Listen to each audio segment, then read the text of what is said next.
അല്ലാഹു അക്ബർ അല്ലാഹു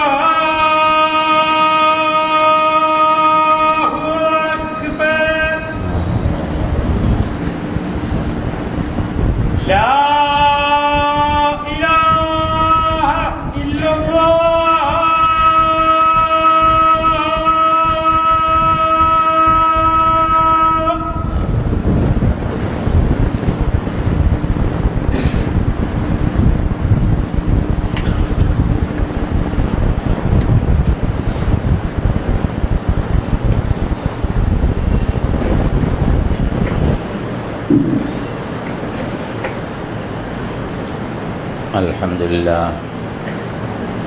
الحمد لله الذي أنزل على عبده الكتاب ولم يجعل له عوجا هو الذي أرسل رسوله بالهدى ودين الحق ليظهره على الدين كله ولو كره المشركون أشهد أن لا إله إلا الله وحده لا شريك له وأشهد أن محمدا عبده ورسوله اللهم صل على محمد وعلى آل محمد كما صليت على إبراهيم وعلى آل إبراهيم اللهم بارك على محمد وعلى آل محمد كما باركت على إبراهيم وعلى آل إبراهيم في العالمين إنك حميد مجيد.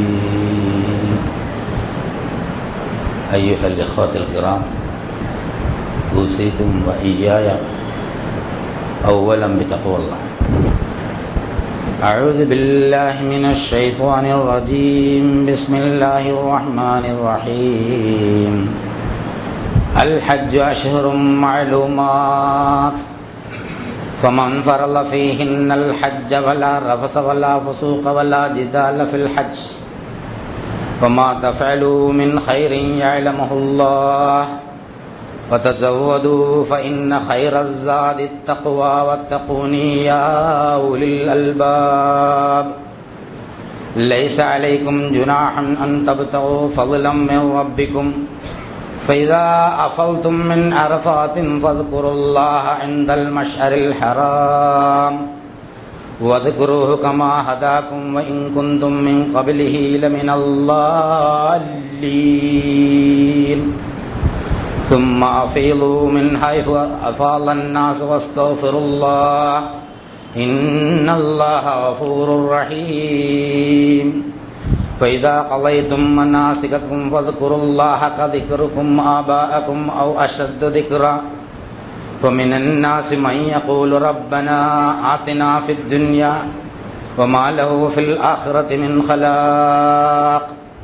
ومنهم من يقول ربنا آتنا في الدنيا حسنة وفي الآخرة حسنة وقنا عذاب النار. أولئك لهم نصيب مما كسبوا والله سريع الحساب. واذكروا الله في أيام معدودات فمن تعجل في يومين فلا إثم عليه ومن تأخر فلا إثم عليه لمن اتقى واتقوا الله واعلموا أنكم إليه تحشرون. صدق الله العظيم. ബഹുമാനരായ സഹോദരി സഹോദരന്മാരെ, അല്ലാഹു സുബ്ഹാനഹു വ തആലയുടെ വിധിവിലക്കുകൾ സൂക്ഷിച്ചുകൊണ്ട് ജീവിക്കണമെന്ന് എന്നോടെന്ന പോലെ നിങ്ങളോട് ആദ്യമായി ഉണർത്തുകയാണ്, വസിയത്ത് ചെയ്യുകയാണ്. ഹജ്ജിൻ്റെ ഏതാണ്ട് മൂർധന്യത്തിലെത്തിയിരിക്കുകയാണ് ലോകം. ഹജ്ജാജികളുടെ വരവ് ഏതാണ്ട് പൂർത്തിയായിക്കൊണ്ടിരിക്കുന്ന സമയമാണ് ഹറമിലും ചുറ്റുപാടും നടന്നുകൊണ്ടിരിക്കുന്നത്. ഇസ്ലാമിലെ വളരെ പ്രധാനപ്പെട്ട ഒരു ആരാധനയാണ് ഹജ്ജ് എന്ന് നമുക്കറിയാം. നമസ്കാരവും സകാത്തും നോമ്പും ഹജ്ജും മനുഷ്യനെ സംബന്ധിച്ചിടത്തോളം അവൻ്റെ ജീവിതം നേരെയാക്കുന്നതിന് വേണ്ടിയുള്ള ആരാധനാക്രമങ്ങളിൽപ്പെട്ടതാണ്. ഓരോന്നിനും അതിൻ്റേതായ ഒരുപാട് സവിശേഷതകളും പ്രാധാന്യവും ഉണ്ട് താൻ. ഹജ്ജ് പ്രത്യേകിച്ചൊരു പ്രതീകാത്മകമായ ആരാധനയാണ്. മനുഷ്യൻ്റെ ആദ്യ താമസത്തിൻ്റെ കഥ മുതൽ ഇന്ന് വരെയുള്ള കഥയുമായി മനുഷ്യാത്മാവിനെ ബന്ധിപ്പിക്കുന്ന ഒരു പ്രത്യേക ചടങ്ങ് കൂടിയാണത്. സത്യവിശ്വാസി അവൻ്റെ പിതൃസ്മരണയെ പുതുക്കുന്ന ഒരു മഹാസംഭവം. അത് അല്ലാഹു സുബ്ഹാനഹു വ തആല മനുഷ്യാരംഭം മുതൽ തന്നെ സംവിധാനിച്ച് നടത്തിക്കൊണ്ടിരിക്കുന്നതും ഇബ്രാഹിം നബി അലൈഹിസ്സലാമയുടെ കാലത്ത് കൂടുതൽ ശക്തമായി പുനരാവിഷ്കരിച്ചതും റസൂലുള്ളാഹി സ്വല്ലല്ലാഹു അലൈഹി വസല്ലം ആധുനിക മനുഷ്യർക്ക് വേണ്ടി അതിൻ്റെ എല്ലാ ചട്ടവട്ടങ്ങളോടും കൂടി പുനരാവിഷ്കരിച്ചതുമായ ഒരു മഹത്തായ ഒരു കർമ്മമാണ്. തീർത്ഥാടനം നമുക്ക് ഒരുപാട് ഗുണങ്ങൾ നൽകുമെന്നുള്ളതിൽ സംശയമില്ല. ശാരീരികമായും മാനസികമായും ഒരുപാട് മാറ്റങ്ങളുണ്ടാകും. അതിലൊരുപാട് ത്യാഗങ്ങളുണ്ട്. അതുകൊണ്ട് തന്നെ അത് ഒരു ജിഹാദിൻ്റെ തലത്തിലേക്ക് ഉയർന്നു നിൽക്കുന്ന ഒരു സംഗതിയാണ് ഹജ്ജ്. പരിപൂർണമായ നിഷ്കളങ്കമായ ഹജ്ജിന് സ്വർഗമല്ലാതെ പ്രതിഫലമില്ല എന്ന് റസൂലുള്ളാഹി സ്വല്ലല്ലാഹു അലൈഹി വസല്ലം പറഞ്ഞിട്ടുണ്ട്. ജീവിതത്തിൽ ഒരിക്കൽ ഹജ്ജ് നിർബന്ധമാക്കിയിരിക്കുന്നു. മനിസ്തതാ ഇലൈഹി സബീല, അതിന് കഴിവുള്ള ആളുകളെ സംബന്ധിച്ചിടത്തോളം. ഇബ്രാഹിം നബിയുമായി ബന്ധപ്പെട്ട അദ്ദേഹത്തിൻ്റെ ജീവിതത്തിൽ വന്ന ഒരുപാട് സംഗതികൾ കഴിഞ്ഞ 2-3 ഖുതുബകളിലായി പറയുകയുണ്ടായി. വേറെ ചില പാർട്ട് സൂറത്തുൽ ബഖറയിലെ 197 മുതൽ 203 വരെയുള്ള ആയത്തുകളിൽ ഹജ്ജുമായി ബന്ധപ്പെട്ട സംഗതിയാണ് ഇന്നിവിടെ പാരായണം ചെയ്തത്. അൽ ഹജ്ജ് അശ്ഹുറും മഅലൂമാത്ത്, ഹജ്ജ് നിർണിതമായ അല്ലെങ്കിൽ അറിയപ്പെടുന്ന മാസങ്ങളിലാണ്. ഹജ്ജിൻ്റെ മാസം അവിടെ എല്ലാവർക്കും മഷ്ഹൂറാണ്. മാലൂമാത്ത് എന്നൊക്കെ ഇൻഫർമേഷൻ എന്നൊക്കെ നമ്മൾ പറയാം. അറിയപ്പെടുന്ന മാസം, നിർണിതമായ മാസങ്ങൾ, അത് ഷവ്വാൽ, ദുൽഖഅദ്, ദുൽഹജ്ജ് മാസങ്ങളാണ് എന്ന് പ്രമുഖരായ പണ്ഡിതന്മാർ ഏകോപിച്ച് പറഞ്ഞിട്ടുണ്ട്. ഈ ഹജ്ജിൻ്റെ വേളയിൽ അവിടെ സമാധാനം നിലനിർത്തുവാൻ വേണ്ടിയുള്ള സംവിധാനങ്ങൾ റസൂലുള്ളാഹി സ്വല്ലല്ലാഹു അലൈഹി വസല്ലമയ്ക്ക് മുമ്പ് തന്നെ ഉണ്ടാവുകയും ജാഹിലിയ അറബികൾ പോലും ആ മാസത്തെ ആദരിക്കുകയും ചെയ്തിരുന്നു. അവർക്കും ഹജ്ജുണ്ടായിരുന്നു. ഇബ്രാഹിം നബി ചെയ്ത ഹജ്ജിൽ നിന്ന് വ്യത്യസ്തമായി ചിലതൊക്കെ അവർ കൂട്ടിച്ചേർത്ത് കളഞ്ഞിരുന്നു എന്നത് മാത്രം. വിശ്വാസവുമായി ബന്ധപ്പെട്ട അവരുടെ വൈകല്യങ്ങൾ അവരുടെ ആരാധനകളിലും ആചാരങ്ങളിലുമൊക്കെ വന്നുകൂടെയുണ്ടായി. ഫമൻ ഫറള ഫീഹിന്നൽ ഹജ്ജ വലാ റഫത വലാ ഫസൂഖ വലാ ജിദാല, ആരെങ്കിലും ഹജ്ജ് നിശ്ചയിച്ചാൽ, ചെയ്യാൻ തീരുമാനിച്ചു കഴിഞ്ഞാൽ, പിന്നെ സ്ത്രീ സംസർഗം, ഹെറാമിൽ പ്രവേശിച്ചു കഴിഞ്ഞാൽ, സ്ത്രീ സംസർഗം എന്നുകൊണ്ട് ഉദ്ദേശിക്കുന്നത് ലൈംഗികമായ എല്ലാ സംഗതികളും, സ്ത്രീയുടെ സാന്നിധ്യത്തിലോ അല്ലാതെയോ ലൈംഗിക ചുവയുള്ള വർത്തമാനമോ നോട്ടമോ ഉൾപ്പെടെയുള്ള സംഗതികളെല്ലാം നിരോധിച്ചിരിക്കുന്നു എന്നാണ് പണ്ഡിതന്മാർ ഇതിനെ സംബന്ധിച്ച് പറയുന്നത്. സാധാരണ ശാരീരിക ബന്ധം മാത്രമല്ല, അതുമായി ബന്ധപ്പെട്ട അതിലേക്ക് നയിക്കുന്ന സൂചന നൽകുന്ന, അത് ടി വിയിൽ കാണലായിരുന്നാലും ശരി, പത്രങ്ങൾ നോക്കലായിരുന്നാലും ശരി, അതുപോലെ തന്നെ അതുമായി ബന്ധപ്പെട്ട ചിന്തകൾ ഓർത്തുന്ന എല്ലാ സംഗതികളും നിരോധിച്ചിരിക്കുന്നു എന്നാണ് ഇതിൻ്റെ വിപുലമായ വ്യാഖ്യാനം എന്ന് പ്രസിദ്ധരായ ഒരുപാട് മുഫസ്സിറുകൾ അവരുടെ പുസ്തകങ്ങളും തഫ്സീറുകളിൽ എഴുതി വെച്ചിട്ടുണ്ട്. വലാ ഫസൂഖ, പാപവൃത്തിയായി തോന്നുന്ന മനസ്സിലാക്കുന്ന ഒരു സംഗതിയും പാടില്ല. അത് ചെറുപാപം മുതൽ വൻപാപം വരെ ഒരുപാട് പാപങ്ങൾ നമുക്കറിയാം. പാപം എന്താണ് എന്ന് മനുഷ്യന് കിതാബൊക്കെ ഒന്നും പഠിക്കേണ്ടതില്ല. സത്യവിശ്വാസം അവൻ്റെ മനസ്സിലേക്ക് തന്നെ നോക്കിയാൽ എന്താണ് പാപം എന്ന് അവൻ്റെ മനസ്സാക്ഷി എന്ന് പറഞ്ഞു കൊടുക്കും. വലാ ജിദാല, തർക്കവിതർക്കങ്ങൾ. അപ്പോൾ സ്ത്രീ സംസർഗം, ലൈംഗികമായ സംഗതികൾ, പാപവൃത്തികൾ, അതുപോലെ തർക്കവിതർക്കങ്ങൾ. തർക്കത്തിന് ഒരുപാട് ചാൻസ് ഉണ്ട്. ഒരുപാട് തരത്തിലുള്ള ഫിഖ്ഹി മസലകളുടെ പേരിൽ തർക്കിക്കാം, സ്ഥലത്തിൻ്റെ പ്രശ്നങ്ങളുടെ പേരിൽ തർക്കിക്കാം. ഹജ്ജിൽ പ്രവേശിച്ചാൽ ആ ഭൗതികമായ യാതൊരു സംഗതിക്കും പ്രാമുഖ്യം കൊടുക്കരുത്. അതിനൊന്നും യാതൊരു സാധ്യതയും അല്ലാഹു സുബ്ഹാനഹു വ തആല നൽകുന്നില്ല. അത് വളരെ സൂക്ഷ്മതയോടുകൂടി കൈകാര്യം ചെയ്യണം. വമാ തഫഅലു മിൻ ഖൈരിൻ യഅലമുഹുല്ലാഹ് ഫലാ ജിദാല ഫിൽ ഹജ്ജ്. ഹജ്ജിൽ ആദ്യവും അവസാനവും ഹജ്ജ് ചേർത്തുകൊണ്ടാണ് ആയത്ത് പൂർത്തിയാക്കുന്നത്. നിങ്ങൾ നന്മയായി എന്ത് ചെയ്താലും അത് അല്ലാഹു സുബ്ഹാനഹു വ തആല അറിയുന്നുണ്ട്. ഫതസവ്വദു ഫഇന്ന ഖൈറസ്സാദി തഖ്വ, ഹജ്ജിനുള്ള ആധേയങ്ങൾ ഒരുക്കുക. ഹജ്ജിനിപ്പോൾ ഒരുപാട് സംവിധാനങ്ങളും സൗകര്യങ്ങളൊക്കെ ഉണ്ട്. വസ്ത്രം വേണം, ഭക്ഷണത്തിനുള്ള ഏർപ്പാട് വേണം, പോകാനുള്ള വിസ വേണം, അതിനുള്ള പാസ്പോർട്ട് വേണം, ഇതിനെല്ലാം ഒരുക്കണം.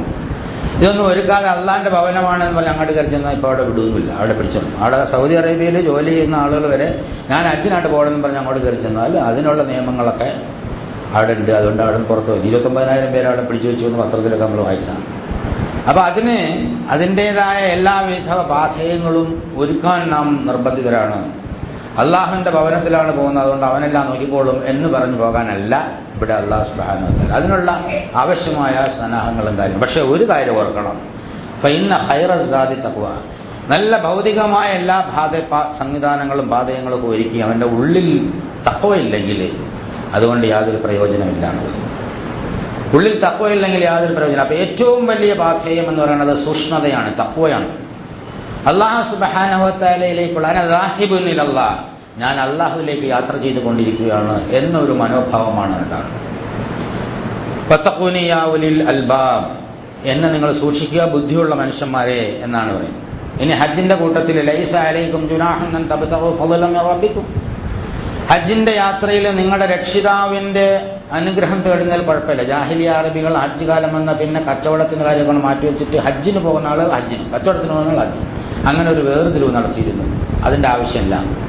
കച്ചവടം നീയത്ത് വെച്ച് ഹജ്ജ് ചെയ്താൽ ശരിയാവും, നീയത്ത് ഹജ്ജാണ് എന്നൊക്കെ പറഞ്ഞിട്ട് തർക്കിക്കേണ്ട ഒരു ആവശ്യമില്ല. അല്ല വളരെ കൃത്യമായി പറഞ്ഞിരിക്കുന്നു, ഹജ്ജിന് നിങ്ങൾ പോകാം. അവിടെ നിങ്ങൾക്ക് അള്ളാഹുവിൻ്റെ അനുഗ്രഹം തേടാനുള്ള സംവിധാനം ഉണ്ടെങ്കിൽ അതിനൊരു പ്രശ്നമില്ല. പക്ഷെ അവിടെ പോയിട്ട് ഹജ്ജും ചെയ്ത് ചാടിക്കളയാൻ വേണ്ടി ഇവിടെ നിന്ന് സൗദി അറേബ്യയിൽ ഇന്ന് സംവിധാനം സൗകര്യങ്ങളൊക്കെ ഉണ്ട്, ജോലി സാധ്യതയുണ്ട്, അതുകൊണ്ട് അവിടെ പോയിട്ട് ഹജ്ജും ചെയ്തിട്ട് ഒരു ചാട്ടം കണ്ട് ചാടാം എന്നുള്ളത് അത് ഹജ്ജല്ല. അവിടെ നീയത്ത് ഹജ്ജല്ല, ചാടുക എന്നുള്ളതാണ് ഹജ്ജ്. അപ്പോൾ ഇവിടെ പ്രധാനപ്പെട്ടത് ഹജ്ജിന് പോവുക, കൂട്ടത്തിൽ ഈ സംഗതി ചെയ്യുന്നത് കൊണ്ട് തകരാറില്ല. എന്നിട്ട് നേരെ അതിൽ അറഫയിൽ നിന്ന് അഫദത്തും എന്നുള്ള വാക്കാണ്. ഫാദ് എന്ന് പറഞ്ഞാൽ ഒഴുകിയാൽ. അന്നത്ര വലിയ മനുഷ്യന്മാരുടെ ഒഴുക്കൊന്നും യഥാർത്ഥത്തിൽ ഈ ആയത്ത് വരുമ്പോൾ ഇല്ല എന്നുള്ളതാണ്. പക്ഷെ അല്ലാഹു സുബ്ഹാനഹു വ തആല വാക്ക് ഉപയോഗിച്ചിരിക്കുന്ന ഒഴുകുമ്പോൾ, അറഫയിൽ നിന്ന് നിങ്ങൾ ഒഴുകിയാൽ, നിങ്ങൾ പുറപ്പെട്ടാൽ, ഇറങ്ങി തിരിച്ചാൽ എന്നുള്ള അർത്ഥത്തില്ല. അറഫയാണ് അൽ ഹജ്ജ് ഫിൽ അറഫ, അൽ ഹജ്ജ് അറഫ എന്നൊക്കെ പറഞ്ഞിട്ട് റസൂലുള്ളാഹി സ്വല്ലല്ലാഹു അലൈഹി വസല്ലം അറഫയാണ് ഹജ്ജ്, അറഫയിലാണ് ഹജ്ജ്. ഹജ്ജിന്റെ പ്രധാനപ്പെട്ട സംഗതി അറഫയുടെ സമ്മേളനമാണ്. അപ്പോൾ അറഫയെക്കുറിച്ച് ഒരുപാട് സംഗതികൾ പറയാനുണ്ട്. ഒരു ഖുതുബയിൽ 2 ഖുതുബയിലൊന്നും പറഞ്ഞു തീർക്കാൻ പറ്റുന്ന സംഗതിയല്ല.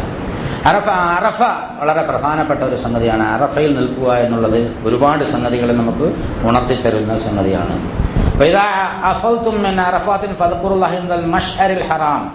മഷ്അരിൽ ഹറാം എന്ന് പറഞ്ഞാൽ അറഫയ്ക്കും മിനയ്ക്കും ഇടയിലുള്ള മുസ്ദലിഫ എന്ന് പറഞ്ഞൊരു സ്ഥലമാണ്. ആ മഷ്അരിൽ ഹറാമിൽ വെച്ച് നിങ്ങൾ അള്ളാഹുവിനെ ധാരാളമായി ഓർക്കുക. അത് പറയുന്നതിന് പ്രത്യേക കാരണമുണ്ട്, 2 ആയത്തുകൂടെ കഴിയുമ്പോൾ നമുക്ക് മനസ്സിലാവും. വദ്കുറുല്ലാഹ കമാ ഹദാക്കും, അല്ലാഹു സുബ്ഹാനഹു വ തആല നിങ്ങളെ ഏത് തരത്തിൽ മാർഗദർശനം ചെയ്തോ അതേ രീതിയിൽ തന്നെ പുതിയ ആരാധനാക്രമങ്ങളൊന്നും ഉണ്ടാക്കരുത്. അള്ളാഹുവിനെ ഓർക്കുന്നത് അവൻ എങ്ങനെയാണ് മാർഗനിർദ്ദേശം നൽകിയ ആ നിലയ്ക്കലാണ്. മുമ്പ് നിങ്ങൾ ദൈവസ്മരണ നടത്തുന്നത് തോന്നിയാസം, അതായത് വഴി പിഴച്ചവരായിരുന്നു ജാഹിലിയ അറബികളെ അഭിസംബോധന ചെയ്തുകൊണ്ട് പറഞ്ഞാൽ. അവർ നഗ്നമായ കഅബയിൽ പ്രദർശനം ചെയ്യുക, അതുപോലെ തന്നെ പല തരത്തിലുള്ള തോന്നിയാസങ്ങൾ കാണിച്ചിരുന്നു. അതൊന്നും അല്ല. അല്ലാഹു സുബ്ഹാനഹു വ തആല ഇപ്പോൾ നിങ്ങൾക്ക് പ്രവാചകൻ വഴി മാർഗദർശനം ചെയ്ത ഏത് തരത്തിലാണ് ആ തരത്തിലാണ് നിങ്ങൾ അവിടെ ഇബാദത്ത് നിർവഹിക്കേണ്ടത്.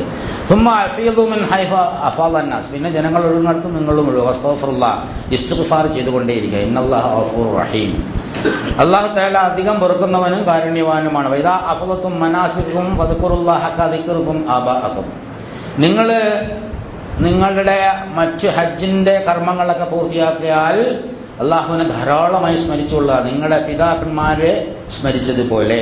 അവ അശദ്ദു ദിക്റ, അല്ലെങ്കിൽ അതിനേക്കാൾ ഉത്തമമായ നിലയിൽ. ഇവിടെ എടുത്തു പറയാനുള്ള വളരെ പ്രധാനപ്പെട്ട ഒരു സംഗതി, ഈ മുസ്ദലിഫയിലെ അടുത്തും മിനയുടെ ഓരങ്ങളിലും വന്നിട്ട് ജാഹിലിയ കാലഘട്ടത്തിൽ വ്യാപാരമേള നടത്താറുണ്ടായിരുന്നു. അറഫയിൽ അവിടെ നിന്ന് അങ്ങോട്ട് വന്നു കഴിഞ്ഞാൽ മുസ്ദലിഫയിൽ വന്നിട്ട് അവിടെ കവിതകൾ ആലപിക്കുക, പ്രസംഗ മത്സരം നടത്തുക, സൗന്ദര്യ മത്സരം നടത്തുക, പ്രശ്നങ്ങൾക്ക് പരിഹാരം നിൽക്കുക, വ്യാപാരമേള നടത്തുക, ഇതൊക്കെ അറബികളുടെ ഒരു സ്വഭാവമായിരുന്നു. അവരുടെ ഇബ്രാഹിം നബി കാണിച്ചു കൊടുത്തല്ല, ഇബ്രാഹിം നബിയുടെ പാത വിട്ടിട്ട് അവരുടെ സൗകര്യത്തിന് വേണ്ടി ചില ആചാരങ്ങൾ ഉണ്ടാക്കുകയും അത് അനുഷ്ഠാനങ്ങളാക്കുകയും പിന്നെ അത് ആരാധനയാക്കുകയും ചെയ്തു എന്നുള്ളതാണ്. ഈ ഒരു സംഗതി നമ്മൾ ശ്രദ്ധിച്ചാൽ മനസ്സിലാകും. അള്ളാഹുവിൻ്റെ റസൂൽ കാണിച്ചു തന്ന പല സംഗതികളും വിട്ടിട്ട് നമ്മുടെ സൗകര്യത്തിന് ജീവിതത്തിലെ ചില ആദ്യം ശീലങ്ങളായിരിക്കും, ശീലങ്ങൾ പിന്നെ ആചാരങ്ങളാവും, ആചാരങ്ങൾ പിന്നെ അനുഷ്ഠാനങ്ങളാവും, പിന്നെ ഒഴിച്ചുകൂടാവാത്ത ആരാധനയാവും.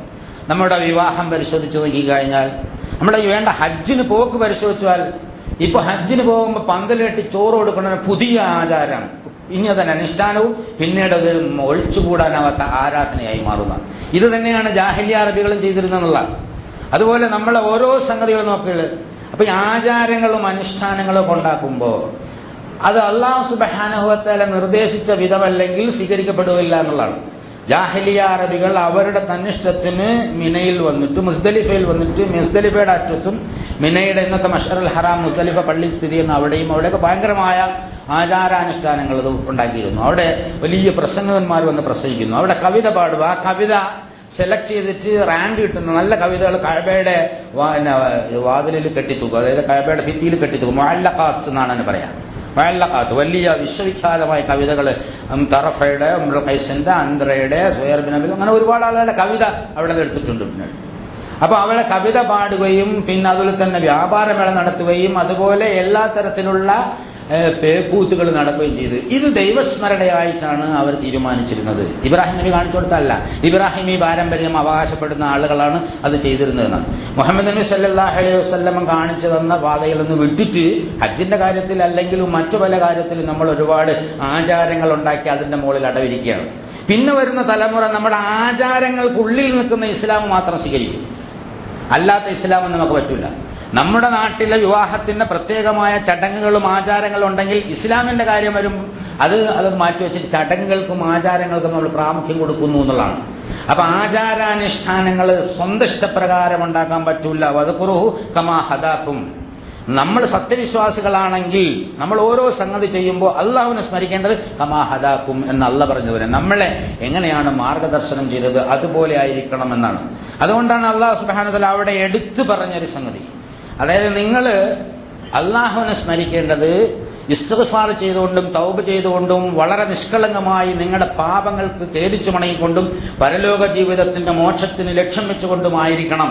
അല്ലാതെ നിങ്ങളുടെ ഭൗതികമായ താല്പര്യങ്ങൾ, ആഗ്രഹങ്ങൾ, അഭിലാഷങ്ങൾ, സുഖാനുഭൂതികൾ വർദ്ധിപ്പിക്കാൻ വേണ്ടി ആവരുത് ഈ പുണ്യത്തിന്റെ വഴി തേടി പോകുന്നത്.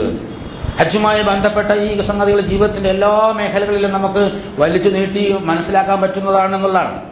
ഇനി കുറെ ആളുകൾ തൊട്ടുടനെ പറയുന്നു മിനന്നാസി മൻ യഖൂലു റബ്ബനാ ആതിനാ ഫിദ് ദുനിയ.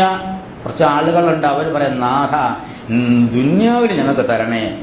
അവരവിടെ പോയിട്ട് ദുന്യാവിൽ ഞങ്ങൾക്ക് തരണേ എന്ന് നാക്കെടുത്ത് പറയുന്ന ആളുകളുണ്ടായിരുന്നു. കഅബയിൽ വന്നിട്ട് ഈ വർഷത്തെ വിളവ് വർദ്ധിപ്പിച്ചു തരണേ, മറ്റേ യുദ്ധത്തിൽ ഞങ്ങളെ ജയിപ്പിക്കണേ, ആ പെണ്ണിനെ കല്യാണം കഴിക്കാൻ എനിക്ക് അവസരം തരണേ, മറ്റേ ഇടപാടിൽ വിജയം ഉണ്ടാക്കണേ എന്നൊക്കെ പ്രാർത്ഥിച്ചിരുന്നു. ഇന്നും അങ്ങനെ ചെയ്യുന്ന ആളുകൾ ഒരുപാടുണ്ട്. കഅബയിലായാലും പള്ളിയിലായാലും ചെന്നിട്ട് പടച്ചത്തമര ഒരു ലിസ്റ്റ് അങ്ങോട്ട് അള്ളാഹിന് കൊടുക്കുക. പള്ളിയിൽ അങ്ങോട്ട് കയറി കഴിഞ്ഞാൽ അള്ളാഹു അക്ബർ കൈ കെട്ടി നിസ്കാരം കഴിഞ്ഞാൽ ഒരു ലിസ്റ്റ് അങ്ങോട്ട് വെക്കും. അത് ചെയ്യണം, ഇത് ചെയ്യണം, മറ്റേ ചെയ്യണം, മറിച്ച് ചെയ്യണം. അള്ളാഹ് ഇതൊക്കെ കെട്ടിയിട്ട് ഒപ്പിട്ട് കൊടുക്കണം. ഒരു പ്രൈവറ്റ് സെക്രട്ടറി മോഡലാ. സകല സംഗതികളുടെയും ലിസ്റ്റ് അങ്ങോട്ട് കൊടുക്കുക. ഇതെന്തെങ്കിലും കിട്ടിയില്ലെങ്കിലോ പടച്ചവനോട് വല്ലാണ്ട് ദേഷ്യം ഉണ്ടാവും. അത് സത്യവിശ്വാസത്തിന്റെ മനസ്സുള്ളവർക്ക് പറ്റിയതല്ല എന്നുള്ള പറയാറ്. അലാ യഅലമു മൻ ഖലഖ വഹുവൽ ലതീഫുൽ ഖബീർ. നിന്നെ സൃഷ്ടിച്ചവൻ സൂക്ഷ്മജ്ഞാനി അല്ലെന്നുണ്ട്. നീ നന്മയെന്ന് വിചാരിച്ച് പ്രാർത്ഥിക്കുന്ന പലതിലും ചിലപ്പോൾ തിന്മ ഉണ്ടാവാം. നിന്റെ നന്മ എന്താണെന്ന് എനിക്കറിയാം, അതുകൊണ്ട് ഞാൻ തന്നുകൊള്ളാം എന്ന് അല്ലാഹു സുബ്ഹാനഹു വ തആല വാഗ്ദാനം. ഇതൊന്നും നമുക്ക് പ്രശ്നമല്ല. അങ്ങനെ പറയുന്ന ആളുകൾ പണ്ട് ജാഹിലിയ്യ കാലഘട്ടത്തിലല്ല, ഇന്നും എല്ലാ കാലത്തും എല്ലാ സമയത്തും എല്ലായിടത്തും ജീവിച്ചിരിക്കും എന്നുള്ളത് കൊണ്ടാണ് സജീവമായി ഖുർആനിൽ അല്ലാഹു സുബ്ഹാനഹു വ തആല അവരുടെ മനസ്സ് ഭൗതികമാണ്, അവരുടെ താല്പര്യങ്ങൾ ഭൗതികമാണ്. വെള്ളിയാഴ്ച നിർബന്ധമായി പള്ളി കൊണ്ട് ബാങ്ക് വിളിച്ചു കഴിഞ്ഞാൽ ആ സമയത്ത് ഇങ്ങോട്ട് വരും. ചിലർ ഇനിയും വരും, നിസ്കാരം മാത്രം. അവർക്ക് ഈ വക യാതൊരു തരത്തിലുള്ള ജുമയുടെ കൂലിയും കിട്ടൂല എന്നുള്ളതാണ്. മെമ്പറിൽ ഇമാമ് കയറിപ്പോയി കഴിഞ്ഞാൽ പിന്നെ വരുന്നവന് പ്രത്യേകിച്ച് പ്രതിഫലമൊന്നും ഇല്ല എന്നുള്ളതാണ്.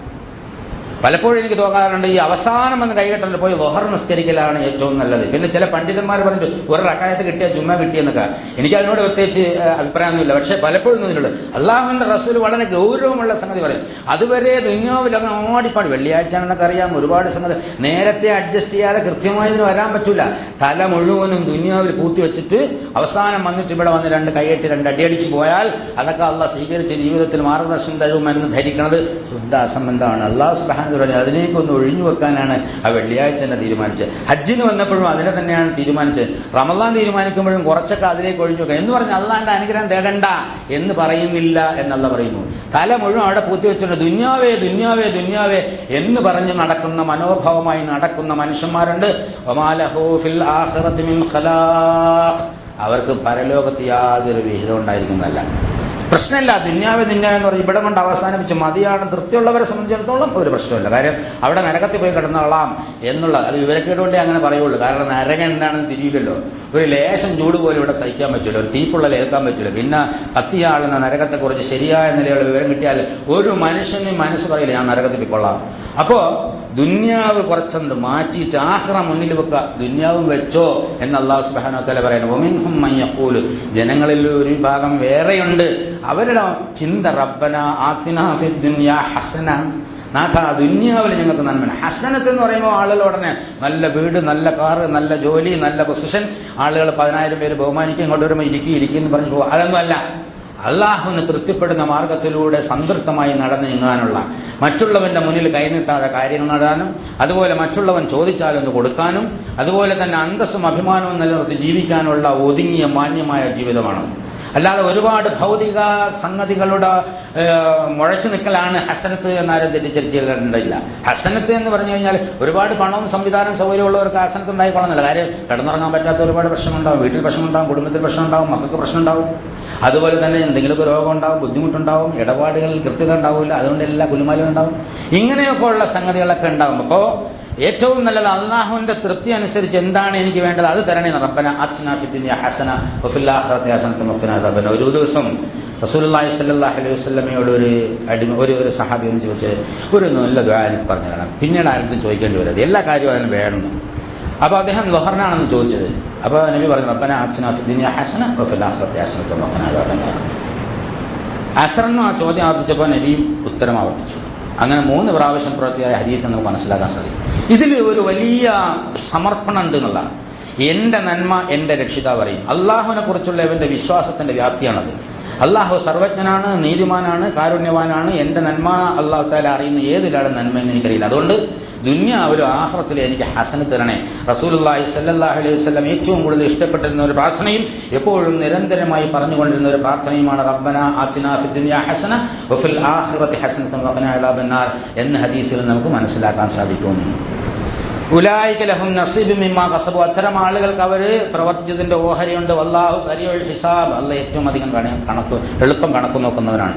ഇതൊക്കെ ചെയ്താൽ ഒരുപാട് കാലം കഴിഞ്ഞ് കിട്ടുമെന്നൊന്നും വിചാരിക്കേണ്ട. ഇപ്പം മരിച്ച ഉടനെ കിട്ടും. എപ്പോഴാണ് മരിക്കുന്ന ആർക്കും പറയാൻ പറ്റില്ല. അതുകൊണ്ട് പ്രതിഫലം നമ്മുടെ അടുത്ത് തന്നെയാണ്.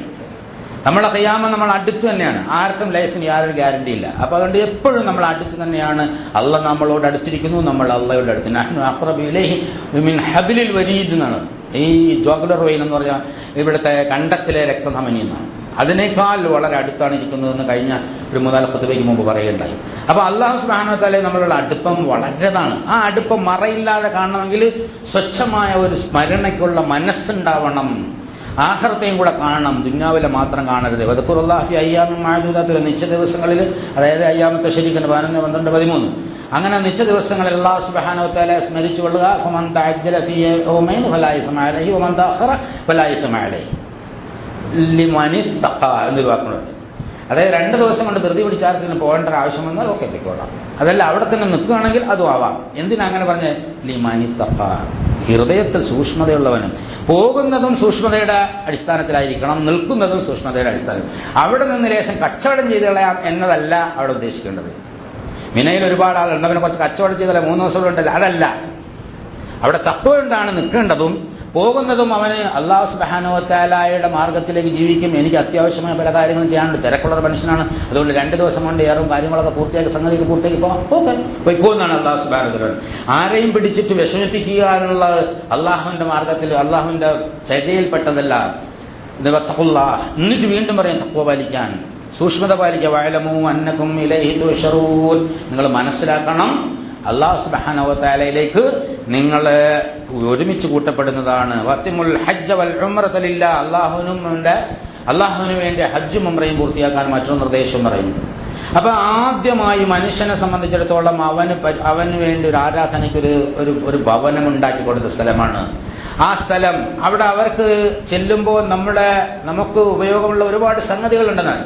മനുഷ്യന്റെ ജീവിച്ചിരിക്കുന്ന ആത്മാവ് നമ്മുടെ പൂർവ്വപിതാക്കന്മാരുമായി ബന്ധപ്പെടുന്നു. ജിദ്ദയിൽ ഇറങ്ങിയാൽ ബോധമുള്ളവൻ ആദ്യം ഓർമ്മ വരുന്ന ഹവ്വയെ കുറിച്ചാണ്. അവിടെ മഖ്ബറത്ത് ഉമ്മുനാ ഹവ്വ എന്ന് പറഞ്ഞൊരു സ്ഥലം തന്നെ ഉണ്ട്. ജിദ്ദ എന്ന വാക്ക് തന്നെ ഉമ്മാമ എന്നുള്ള അർത്ഥത്തിലാണ്, ജദ്ദത്തുൻ ഉമ്മാമ എന്നുള്ളത്. അപ്പോൾ ആദം നബി അലൈഹി സ്വലാമെ, അതായത് സറന്ദീപ്, ഞാൻ പല പ്രാവശ്യം പറഞ്ഞു, സറന്ദീപ് ആഡൽ സ്പീക്ക് എന്ന് പറഞ്ഞ് ധനുഷ്കോടിയുടെ നേരെ പോയി കഴിഞ്ഞാൽ ഇവിടെ സിലോണിലെ പഴയ സറന്ദീപിന്റെ അടുത്തൊരു സ്ഥലമുണ്ട്, ആദം സ്പീക്ക് എന്ന് പറയുന്നത്, ആദമ്മല. അവിടെയാണ് ആദം നബി വന്നതെന്ന് ചില ചരിത്ര ഗ്രന്ഥങ്ങളിൽ കാണും. എന്നിട്ട് അദ്ദേഹം ഇവിടെ നടക്കുകയായിരുന്നു എന്നാണ്. അറഫയിൽ വെച്ചാണ് അവർ കണ്ടുമുട്ടിയത്. അപ്പൊ മനുഷ്യൻ അവന്റെ ആദ്യ പിതാവിനെയും മാതാവിനെയും, അവന്റെ ആത്മാവ് ആദ്യ പിതാവും മാതാവുമായി അറിയാതെ അലിഞ്ഞു ചേരുന്നു. ജിദ്ദയിൽ ചെന്നാലും അറഫയിൽ ചെന്നാലും, അറഫയിൽ അവിടെ ചെല്ലുമ്പോൾ റസൂലുള്ളാഹി സ്വല്ലല്ലാഹു അലൈഹി വസല്ലമയുടെ പ്രസംഗത്തെക്കുറിച്ച്, അവിടെ പരലോകത്തെക്കുറിച്ച് ഓർമ്മ വരും. ഈ മഹാസമ്മേളനം ഓർമ്മിപ്പിക്കുന്നത് പരലോകത്ത് അള്ളാഹുവിന്റെ മുന്നിൽ ഹാജരാക്കിയിരിക്കുന്ന അതിഗംഭീരമായ ഒരു സംഗതിയാണ് അറഫ. അതുപോലെ തന്നെ അപ്പുറത്തേക്ക് അങ്ങോട്ട് കഅബയിൽ ചെന്നാൽ ആദം നബിയെ ഓർമ്മ വരും. അതുപോലെ തന്നെ മലക്കുകൾ അവിടെ നിന്ന് ഓർമ്മ വരും. അവിടെ ഇബ്രാഹിം നബിയെ ഓർമ്മ വരും, ഇസ്മായിലിനെ ഓർമ്മ വരും. അവിടെ നിന്ന് മറവയിലേക്ക് നോക്കിയാൽ മഹാനായ ഇബ്രാഹിം നബി അലൈഹിസ്സലാം പുത്രനെ അറുക്കാൻ പോയ ആ രോദനം, ആ ഒരു അവിടെ നമുക്ക് വിളിച്ച് ശരിക്കും കേൾക്കാൻ കഴിയും. സത്യവിശ്വാസ മനസ്സുകൾക്ക് ഇബ്രാഹിം നബിയുടെ ആത്മാവുമായി മുട്ടിയുരുമാൻ സാധിക്കുമെന്നുള്ളതാണ്. ഇബ്രാഹിം ഇസ്മായിലിനെ കൊണ്ടുപോകുന്നതും അവിടെ കിടത്തുന്നതും അറക്കാൻ വെക്കുന്നതും ഇബ്രാഹിം അത് സദ്ദഖ്ത അല്ലാഹു തആല വിളിച്ചു പറഞ്ഞത് ഖുർആനിൽ വന്ന് അവന്റെ ഹൃദയത്തിൽ ഇങ്ങനെ ത്രസിച്ചു കൊണ്ടേയിരിക്കുന്നു. അതുപോലെ ഹാജറ വെള്ളത്തിനു വേണ്ടിയ മറുവയിൽ നിന്ന് സഫയിലേക്കും സഫയിൽ നിന്ന് മറുവയിലേക്കും ഓടുന്ന സംസം എന്ന് പറഞ്ഞിട്ട് അതിനെ നിർത്തുന്നതും, ഇബ്രാഹിമിന്റെ കാലടിപ്പാടുകളുടെ ആ ഭാഗത്തുനിന്ന് വെള്ളം പൊട്ടിയൊഴുകിയതും, അതൊക്കെ അതിന്റെ കാലച്ചകളൊക്കെ ഒരു ഹാജിയുടെ മനസ്സിൽ ഓടിയെത്തുന്നതാണ്. അവിടെ അബൂബക്കറിന്റെ ഹൃദയവും ആത്മാവുമായി ബന്ധപ്പെടാൻ കഴിയും. ഉമറിന്റെ, ഉസ്മാന്റെ, അലിയെ, തൽഹയുടെ, സുബൈറിന്റെ ഒരുപാട് ആളുകൾ അവിടെ നടന്നു പോയിട്ടുണ്ട്. അബ്ദുല്ലാഹിബിന് സുബൈറിനെ പോലെയുള്ള ആളുകൾ, അബ്ദുല്ലാഹി ഉമറിനെ പോലെയുള്ള ആളുകൾ, ഇബ്നു മസ്ഊദിനെ പോലെയുള്ള ആളുകൾ, ഇത്തരം ആളുകളുടെ എല്ലാ സംഗതികളും ഇവിടെ കാണാൻ കഴിയും. അപ്പുറത്തേക്ക് അങ്ങോട്ട് പോകുമ്പോൾ മദീനയിലേക്ക് പോയ റസൂലുള്ളാഹി സ്വല്ലല്ലാഹു അലൈഹി വസല്ലം മക്കയിൽ നിന്ന് മദീനയിലേക്ക് പോയതും അൻസാരികൾ സ്വീകരിച്ചതും ബദറും ഉഹദും ഖന്തഖും ഹുനൈനും അതെല്ലാം മനുഷ്യ മനസ്സിലോടി വരും. അങ്ങനെ പ്രപഞ്ചത്തിന്റെ ആദ്യം മുതൽ ഇന്ന് വരെയുള്ള മനുഷ്യാത്മാക്കളുടെ സത്യവിശ്വാസികളുടെ പ്രവർത്തനത്തിന്റെ പൂർണ്ണരൂപം ഈ ഹജ്ജിലൂടെ മനുഷ്യന്റെ മനസ്സിലേക്ക് ഇങ്ങനെ അല്ലാഹു തആല തിമിർത്തു തള്ളുന്ന അതിഗംഭീരമായ ഒരു ആരാധന. എല്ലാം കൊണ്ടും ആ ഹാജറ ഓടുമ്പോൾ നമ്മളെ മനസ്സിൽ ഇതുപോലെ ഒരു ഉറ്റി വെള്ളം കുട്ടിക്ക് കൊടുക്കാൻ വേണ്ടി ഓടിയതുപോലെ, ഹാജറ ഓടിയതുപോലെ ഞാൻ എൻ്റെ ജീവിതം സഈ എന്നാണ് അധ്വാനം. വഅൻ ലൈസ ലിൽ ഇൻസാനി ഇല്ലാ മാ സആ, മനുഷ്യൻ അധ്വാനിച്ചതല്ലാതെ ഇല്ല. അങ്ങനെയുള്ള കഠിനമായ സൈക്ക് നാം സന്നദ്ധമാകുമെന്നുള്ള പ്രഖ്യാപനമാണ്. ഇങ്ങനെ തവാഫിലേക്ക് ചുറ്റും ലബ്ബൈക് അല്ലാഹുമ്മ ലബ്ബൈക് ലബ്ബൈക് ലാ ശരീക ലക ലബ്ബൈക്, തയ്യാറാണ് നാഥ എന്ന് പറഞ്ഞുകൊണ്ട് നമ്മൾ അവിടെ വരുമ്പോൾ നമ്മുടെ മനസ്സ് ഈ ശരീഅത്തിന്റെ വൃത്തത്തിൽ ഹുദൂദ് പാലിക്കാൻ ഞാൻ റെഡിയാണ് എന്നൊരു പ്രഖ്യാപനത്തിൻ്റെതാണ്. കല്ലെറിയുമ്പോൾ പിശാചിനെ എറിഞ്ഞോട്ടിക്കാൻ ഞാൻ റെഡിയാണ് എന്നുള്ളതാണ്.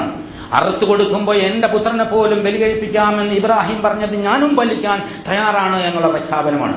അങ്ങനെ ഓരോ സംഗതികളിലും പ്രഖ്യാപനം. മുടിമുറിച്ച് പുത്തൻ മനുഷ്യനായി വരുമ്പോൾ ഞാൻ എല്ലാം കഴിഞ്ഞതാ പുതിയ മനുഷ്യനായിരിക്കുന്നു, അഴുക്കുകൾ നീക്കിക്കളഞ്ഞിരിക്കുന്നു അള്ളാഹു പറഞ്ഞതനുസരിച്ച്. അങ്ങനെ പുതുപുത്തൻ മനുഷ്യനായി, അതിന് ഉമ്മ പ്രസവിച്ചതുപോലെ പുറത്തു വരുന്ന പരിശുദ്ധമായ ഒന്നാണ്. അതാണ് യഥാർത്ഥ ഹജ്ജ്. ഹജ്ജിന് പോയ ആളുകൾക്ക് അങ്ങനെ ഒരു ഹജ്ജ് ചെയ്യാനുള്ള തൗഫീഖ് അല്ലാഹു സുബ്ഹാനഹു വ തആല നൽകി അനുഗ്രഹിക്കുമാറാകട്ടെ. പോകാത്ത ആളുകൾക്ക് അത് പോയി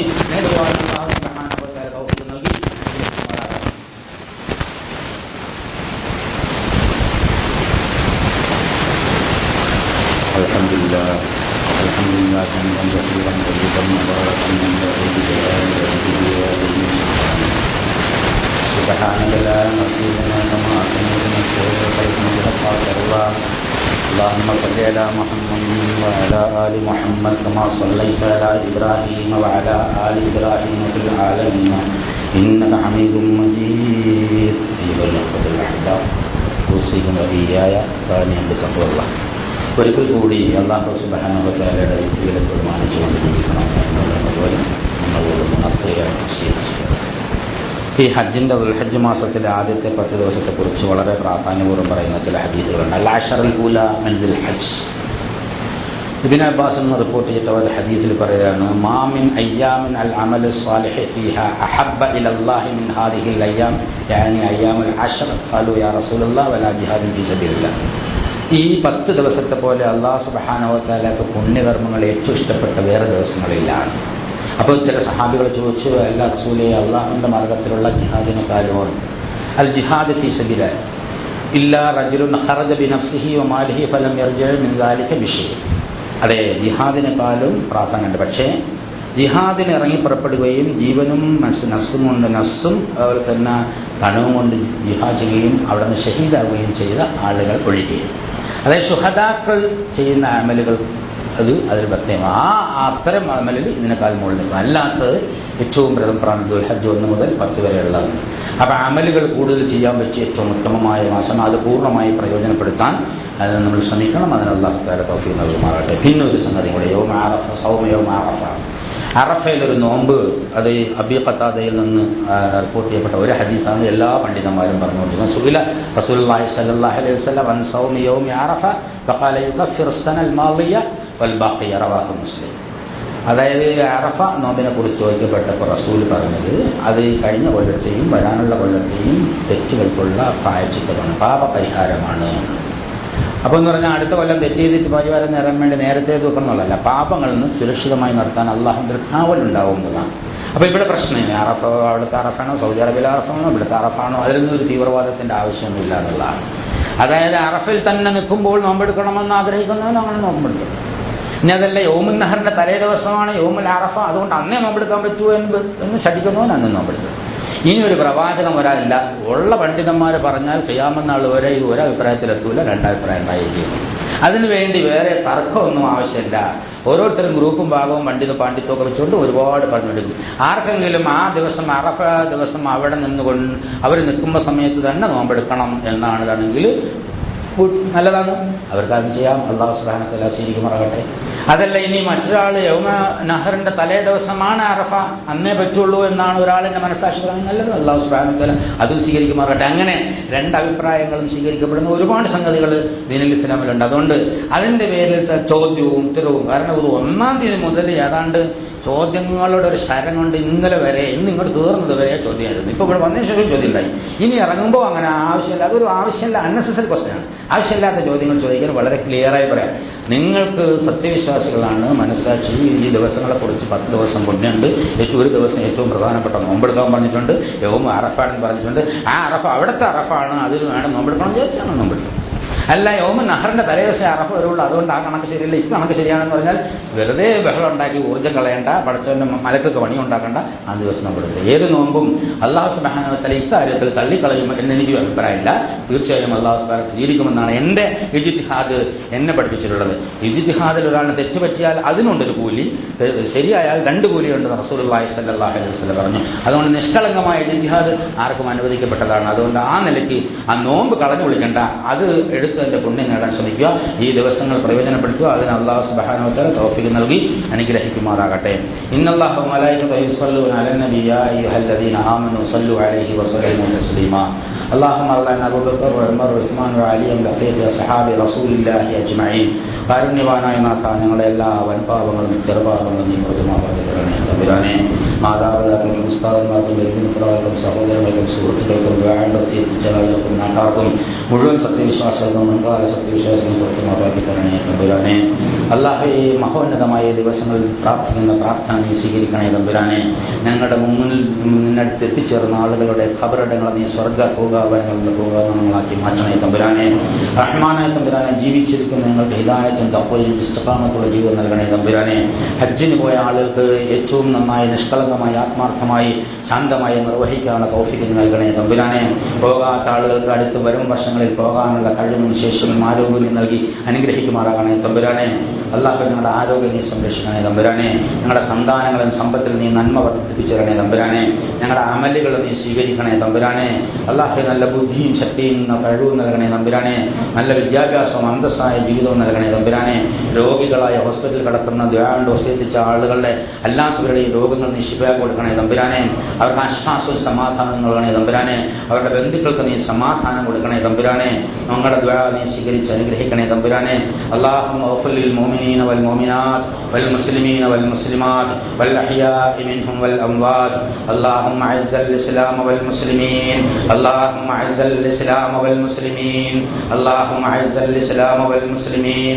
അല്ലാഹുമ്മ അൻസുർ അഅ്മാലൽ മുജാഹിദീന ഫീ കുല്ലി അമാകിനിൽ അർള് യാ അർഹമർ റഹീമീൻ. العالمين اللهم انصر أعمال المجاهدين في كل أماكن الأرض يا أرحم الراحمين ربنا تقبل منا وتب علينا وادخلنا في رحمتك يا أرحم الراحمين وآخر دعوانا الحمد لله رب العالمين.